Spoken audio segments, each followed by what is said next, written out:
Movie की starting में हम सोफिया नाम की लड़की को देखते हैं जो अपने बॉयफ्रेंड नाचो के साथ इंटीमेट हो रही थी। वो दोनों साथ में लिव इन में रह रहे थे। वो दोनों करीब आते हैं और उसके बाद सोफिया अपने इंटरव्यू के लिए चली जाती है। नाचो भी अपने जॉब पर अपने क्लाइंट्स को हैंडल करता है। नाचो रियल एस्टेट में काम करता था। सोफिया जिस इंटरव्यू के लिए गई थी वहां पर उसे सेक्रेटरी का जॉब करना था। ये सिटी के सबसे बड़ी कंपनी की ओनर बीट्रिस की सेक्रेटरी की जॉब थी। सोफिया बहुत ही इनसिक्योर फील कर रही थी क्योंकि उससे भी बहुत ही अच्छे कैंडिडेट्स वहां पर थे। उसकी एजुकेशन भी उतनी ज्यादा स्ट्रांग नहीं थी, पर फिर भी उसने अपने फेक डॉक्यूमेंट्स वहां पर दिए हुए थे। जब सोफिया का इंटरव्यू चल रहा था तभी उसी के बीच एक क्लाइंट का कॉल आता है। बीट्रिस ने उसे कहा कि इस क्लाइंट को तुम हैंडल करो। सोफिया ने जिस तरीके से उस क्लाइंट को हैंडल किया वो बहुत ही बेस्ट था। बीट्रिस इस बात से इम्प्रेस हो जाती है और सोफिया को एज ए सेक्रेटरी जॉब मिल जाता है। इसके बाद सेलिब्रेट करने के लिए सोफिया और नाचो दोनों इंटीमेट होते हैं। सोफिया नाचो को बताती है कि जॉब मेरे लिए बहुत इंपॉर्टेंट है। जिसके अंडर वो काम करने वाली है वो एक सेल्फ मेड वुमन है। मुझे उनसे बहुत इंस्पिरेशन मिलती है। सोफिया बीट्रिस के सक्सेस से काफी अट्रैक्टेड थी। वो उसी टाइप के सक्सेस के लिए हार्ड वर्क करने के लिए रेडी थी। उसे बीट्रिस जैसा ही बनना था। अब हम सोफिया को बीट्रिस के साथ देखते हैं। वो एक मीटिंग में थी। बीट्रिस आगे रहकर सोफिया को लीड करती है। उसे बताती है कि मीटिंग रूम में उसे कब आना है, किस तरीके से उसे ऑर्डर देगी और उसे सब कुछ वो गाइड करती है। मीटिंग स्टार्ट होने के बाद सोफिया बाहर से मीटिंग को देखने लग गई। मीटिंग बहुत ही ज्यादा लॉन्ग चलती है। रात हो चुकी थी और सोफिया फिर वहीं पर सो जाती है। मीटिंग खत्म होने के बाद बीट्रिस सोफिया के पास आई। सोफिया सोई हुई थी तो उसने उसका मोबाइल चेक किया। वो सोफिया के बॉयफ्रेंड की फोटो देखती है और फिर जल्दी से फोन रख देती है। इसके बाद उसने सोफिया को उठाया और उसे घर जाने के लिए कहा। रात में बीट्रिस एक रैंडम एस्कॉर्ट को कॉल करती है और उसके साथ इंटीमेट होती है। उसकी एज अब ज्यादा हो गई थी और इसी वजह से वो एफर्ट्स नहीं डालना चाहती थी। उसकी डिजायर कंप्लीट करने के लिए यही वो किया करती थी। जब वो रैंडम लड़का उसके पास आता है तो उसके साथ जब वो इंटीमेट हो रही थी तो बीच में ही रुक जाती है। उसे बहुत ही इरिटेटेड फील होता है। इसके बाद नेक्स्ट सीन में हम बीट्रिस को एक डॉक्टर के पास देखते हैं। वो बातों बातों में कहती है कि आजकल के जनरेशन के बच्चे किसी भी चीज के लिए तभी रेडी हो जाते हैं, किसी भी चीज के बारे में वो ज्यादा नहीं सोचते। इसके बाद हम बीट्रिस को बाथटब में देखते हैं जहाँ पर वो खुद को प्लीज कर रही थी। उसके भी कुछ नीड्स थे पर एज ज्यादा होने की वजह से इस पर वो कुछ काम नहीं कर पाती थी।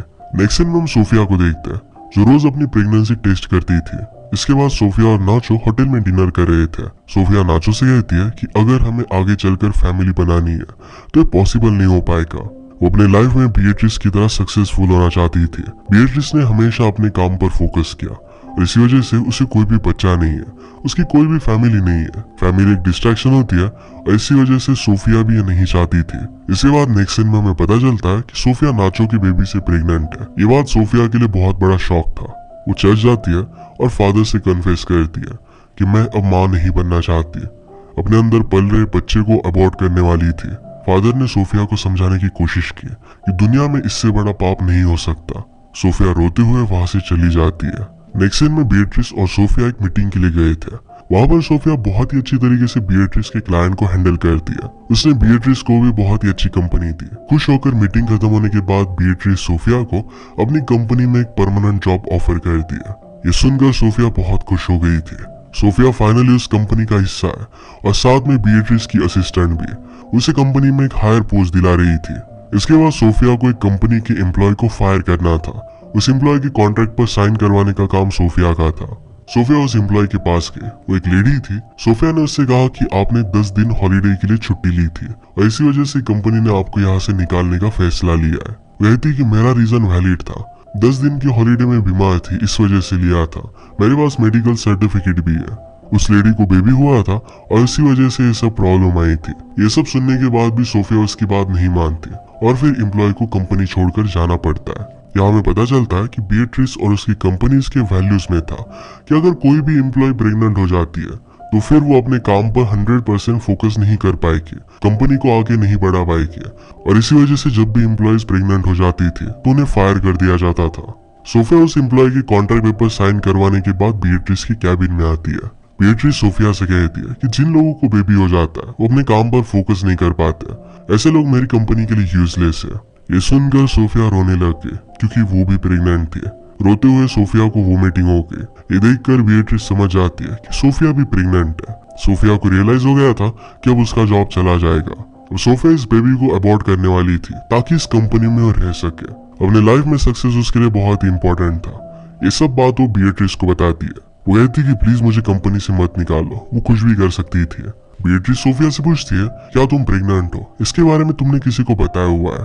सोफिया कहती कि सिर्फ आपको पता है, मैंने ये बात मेरी बॉयफ्रेंड या फिर फैमिली किसी को भी नहीं बताई। नेक्स्ट सीन में हम बीएट्रिस को अपने लॉयर के साथ देखते हैं। वो डिस्कस कर रही थी सरोगेसी किन किन चीजों में लीगल और इलीगल है।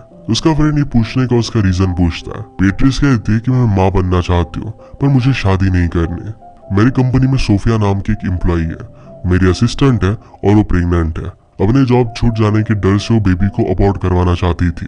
अब उसी बेबी को मैं अडॉप्ट करना चाहती हूँ। बीएट्रिस के फ्रेंड्स उसे कॉन्ग्रेचुलेट करते हैं, उसे हेल्प करने का वादा करते हैं। बीएट्रिस भी सोफिया से बात करती है, कहती है कि मैं तुम्हारे बेबी को अडॉप्ट करना चाहती हूँ, इससे तुम्हें भी फायदा होगा और मैं भी माँ बन सकूंगी। सोफिया इस बारे में सोचने लग गई, पर इनिशियली उसे आइडिया सही नहीं लगता। उसे डर था कि उसे बाद में जॉब से निकाल दिया जाएगा। ऑलरेडी उसने ज्वाइन करने के वक्त अपने डॉक्यूमेंट्स फेक दिए थे। ये क्राइम था और इस वजह से उसे जेल में भी डाला जा सकता था। सोफिया फिर सोचती है कि अगर उसे लाइफ में आगे बढ़ना है तो उसे हार्ड डिसीजन लेने पड़ेंगे। फाइनली फिर वो बीएट्रिस को अपना बेबी देने के लिए रेडी होती है। बीएट्रिस सोफिया से कहती है कि प्रेगनेंसी के बचे हुए मंथ्स में तुम्हें मेरे साथ रहना पड़ेगा। वो चाहती थी कि सोफिया के प्रेग्नेंट होने की बात उसके अलावा किसी को भी नहीं पता चले। बीएट्रिस सोफिया के हर एक चीज का ध्यान रखना चाहती थी। वो चाहती थी कि सोफिया को प्रेगनेंसी के वक्त सभी चीजें मिले, उसकी अच्छे से केयर हो। इसके लिए अब सोफिया को अपने बॉयफ्रेंड को छोड़कर जहां पर भी बीएट्रिस कहेगी वहां पर 6 मंथ्स के लिए जाकर रहना पड़ेगा। सोफिया इस बात के लिए मान जाती है और सरोगेट मदर के एग्रीमेंट पर साइन करती है। ऑफिशियली वो सरोगेट मदर बन गई थी। सोफिया फिर नाचो से मिलने के लिए जाती है। उसे कहती है कि मुझे इस सिटी छोड़कर जरा दूर जाना पड़ेगा। 6 मंथ्स के लिए वो प्रोजेक्ट पर काम करेगी और उसके बाद वो वापस आएगी। उसे कहती कि मुझे असिस्टेंट मैनेजर की पोस्ट मिली है और सैलरी भी डबल हो चुकी है। ऐसा एक्चुअल में भी होने वाला था। सोफिया को सरोगेट मदर बनने के लिए बहुत सारे पैसे मिलने वाले थे। कंपनी में भी उसे प्रमोशन मिल रहा था। इस डील से उसका बहुत फायदा था। नाचो को सोफिया की बात अच्छी नहीं लगती। वो नहीं चाहता था कि सोफिया उसे छोड़कर कहीं पर भी जाए। वो सोफिया को जाने के लिए मना करता है, पर सोफिया ने फाइनली उसे कन्विंस कर ही दिया। बीएट्रिस एक दिन सोफिया को शहर से बाहर काफी दूर जगह पर एक लग्जरियस घर पर लेकर जाती है। वहीं पर सोफिया रहने वाली थी। उस घर को देखकर सोफिया बहुत ही अमेज हो जाती है। घर में सोफिया को प्रेगनेंसी के वक्त जो भी लगेगा वो हर एक चीज थी। सोफिया के लिए बीएट्रिस ने एक प्राइवेट शेफ भी अपॉइंट किया था। सोफिया के लिए बेस्ट फूड क्या रहेगा ये सब डिसाइड कर वही सब उसके लिए वो कुक करने वाले थे। यहाँ पर स्विमिंग पूल, सोफिया की फेवरेट बुक्स, कॉस्मेटिक्स, उसे जो जो चीजें लगेगी ये सब कुछ वहाँ पर थी। इन सब चीजों की वजह से सोफिया के अर्लियर डेज वहाँ पर बहुत ही अच्छे से वो एंजॉय करती है।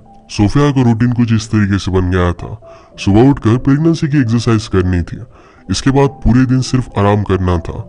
हर रात बीएट्रिस उसे उसकी तबीयत के बारे में पूछती थी, क्या सब कुछ ठीक है। ऐसे ही एक वीक सोफिया बहुत एंजॉय करती है। एक दिन जब वो अपना बुक रख रही थी तब उसने रियलाइज किया कि उसके कमरे में कैमरेज लगाए हुए हैं। इस बात से वो बहुत ही सरप्राइज हो जाती है क्योंकि हमेशा उसे रिकॉर्ड किया जा रहा था। रात में बीएट्रिस घर आने के बाद सोफिया उसे पूछती है, क्या तुम मुझ पर नजर रख रही हो। बीएट्रिस कहती है कि मैं ऐसा नहीं कर रही।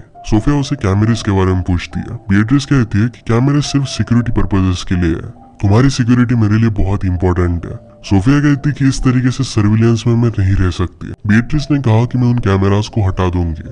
फिर से सारी चीजें अब नॉर्मल हो गई थी। सोफिया की असिस्टेंट की पोजीशन पे कंपनी में दूसरी लेडी आ गई थी। बीएट्रिस सोफिया से कहती है तुम्हें प्रमोशन चाहिए था, अब वो तुम्हें मिल चुका है। अब स्लोली बीएट्रिस का सोफिया की बेबी के लिए ऑब्सेशन बढ़ने लग गया था। हम देखते हैं कि सोफिया का सेलफोन खो गया था। वो काफी दिन से अपना सेलफोन ढूंढने की कोशिश कर रही थी लेकिन उसे वो मिल ही नहीं रहा था। सोफिया को नाचो से बात करनी थी और इसी वजह से अपने मेड से वो सेलफोन मांगती है। हैरानी की बात यह थी कि मेड के पास भी सेलफोन नहीं था। सोफिया जरा टेंशन में आने लग गई। वो सोचती है नाचो अब क्या सोच रहा होगा। रात में जब बीएट्रिस सोफिया से मिलने के लिए आई तो सोफिया बीएट्रिस को बताती है कि मेरा सेलफोन गुम हो गया है। बीएट्रिस कहती है कि कल मैं तुम्हें नया सेलफोन ला कर दूंगी। अब हम कुछ दिनों बाद सोफिया का अल्ट्रासाउंड देखते हैं। सोफिया का बेबी डिस्प्ले पर साफ साफ दिख रहा था। हम नोटिस करवाते हैं कि बीएट्रिस उस बेबी को देखकर बहुत ही ज्यादा एक्साइटेड थी। वो ऐसे बिहेव कर रही थी कि जैसे वो बेबी उससे बात कर रहा था। हम देख सकते हैं कि सोफिया से ज्यादा बीएट्रिस ही उस बेबी के लिए ऑब्सेस्ड हो गई थी। सोफिया एक दिन अपने मेड को कहकर बंगले के ऊपर वाले रूम में जाती है। वहां पर बीएट्रिस ने आने वाले बेबी के लिए कमरा बनाया था। उस कमरे में बच्चों के सारे फेवरेट खिलौने थे।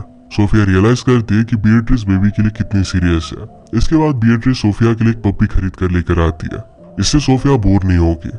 एक दिन सडनली सोफिया रियलाइज करती है कि कुछ दिनों से मेड घर पर नहीं आई। फिर उसे पता चला कि मेड को जॉब से निकाल दिया गया है। रात में स्विमिंग करते हुए जब सोफिया ने बीट्रिस को उस मेड के बारे में पूछा तो बीट्रिस उसे सही से जवाब नहीं देती है। वो सोफिया को अपने स्विमिंग के बचे हुए स्टेप्स पूरे करने के लिए कहती है। सोफिया गुस्सा होकर पूल से बाहर निकलने लग गई। बीट्रिस तभी आकर सोफिया को एक लात मारती है और वापस पूल में गिरा देती है। उसे कहती है कि तुम्हें स्विमिंग के स्टेप कंप्लीट करने पड़ेंगे, उसी के बाद तुम पूल से बाहर निकल सकती हो।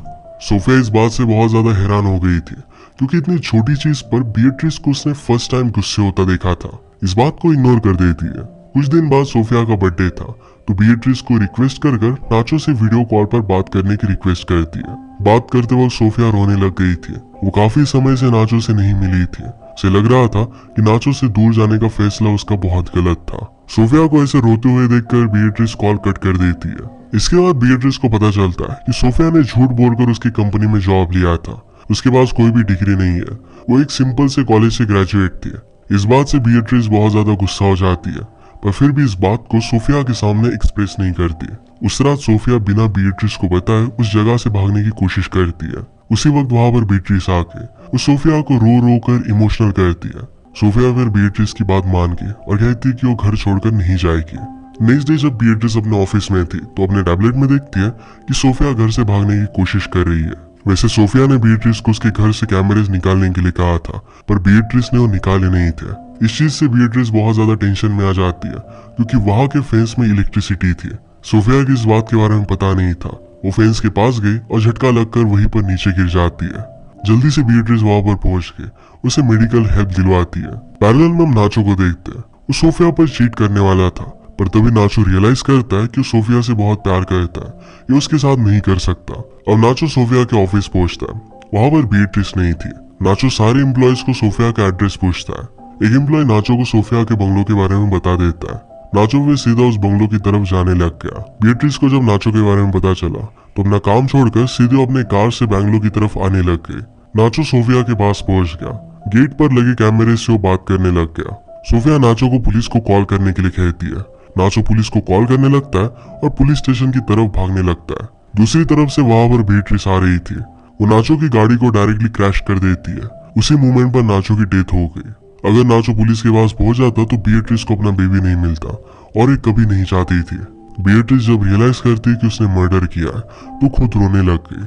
बीट्रिस रात को घर पहुंची और उसने ऐसा बिहेव किया कि कुछ भी हुआ नहीं है। सोफिया भी इस तरीके से प्रिटेंड करती कि आज नाचो यहाँ पर आया ही नहीं था।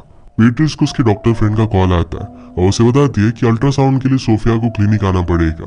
सोफिया इस बात के लिए हाँ कह देती है। वो दोनों जब डिनर कर रहे थे तो सोफिया कुछ बहाना कर किचन में जाती है। वहां से एक वुडन पीस को लेकर पीछे से बीट्रिस पर हमला कर देती है। बीट्रिस वहीं पर नीचे गिर गई। जब बीट्रिस अनकॉन्शियस थी तो सोफिया ने बीट्रिस को पूरी तरीके से एक पिलर से बांध दिया। सोफिया एक नोकीली चीज लेकर बीट्रिस को बार बार छुपाने लगती है। उसे टॉर्चर करते हुए पूछती है कि नाचो कहाँ पर है। बीट्रिस उसे सच नहीं बताती। सोफिया फिर नहाने के लिए चली गई और बीट्रिस को वहीं पर वो बांध कर चली गई। बीट्रिस सोफिया से पानी मांगती है पर सोफिया उसे पानी भी नहीं देती। नेक्स्ट डे सोफिया बीट्रिस के पास आकर उससे पूछती है कि पैसे कहाँ पर है। उसने उससे लॉकर का पासवर्ड पूछा। सोफिया फिर उस लॉकर से पैसे निकाल लेती है। पैसे ले जाते हुए सोफिया ने बीट्रिस से कहा कि अगर तुम मेरे पीछे आई तो तुमने जो मुझसे कॉन्ट्रैक्ट साइन करवाया था इसके बारे में मैं सबको बता दूंगी। इससे तुम्हारी बहुत बदनामी होगी। इसके बाद सोफिया वहां से अपने पपी मैक्स को लेकर चली जाती है। तभी पीछे से बीट्रिस आके वो सोफिया पर अटैक कर देती है। वो दोनों एक दूसरे से फाइट करने लग गए, पर तभी सोफिया ने एक सीजर से बीट्रिस के पेट में स्टैब कर दिया। बीट्रिस की वहीं पर डेथ हो गई। मूवी के लास्ट सीन में हम सोफिया का घर जाते हुए देखते हैं। तभी उसका वाटर ब्रोक हो जाता है। उसका डिलीवरी का टाइम आ गया था और वहीं पर उसकी डिलीवरी होने लग गई थी। इसी के साथ ही मूवी एंड हो जाती है। अगर आपको एक्सप्लेनेशन अच्छा लगा तो इसे लाइक और कमेंट जरूर कर दीजिएगा। बहुत सारी मूवीज लेकर आते रहता हूँ तो प्लीज चैनल को सब्सक्राइब कर दीजिए और बेल नोटिफिकेशन आइकॉन दबाना मत भूलिएगा। हम फिर से मिलेंगे और एक नई मूवी के साथ। तब तक के लिए थैंक यू और आप अपने आप का ख्याल रखिए।